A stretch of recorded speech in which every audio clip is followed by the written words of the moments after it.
குத்தி கொண்டிருக்கிறது பிரம்ம கபாலம். கையை விட்டு இறங்க மாட்டேங்கிற. அப்படி பிக்ஷை எடுக்கக்கூடிய அந்த நிலையில என்ன பிக்ஷாபாத்திரத்துல போட்டாலும் அந்த பிரம்ம கபாலம் தான் சாப்பிடும். சுவாமிக்கு அது வராது. எவ்வளவு போட்டாலும் அது சாப்பிடும்.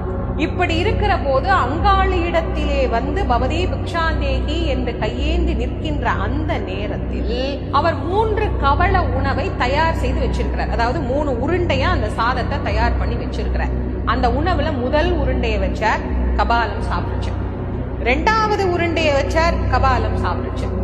3வது உருண்டையை வைப்பது போல வைத்து தவற விடுகின்றார். அது அப்படியே சூறையாக கீழே தெரித்து விழுகிறது.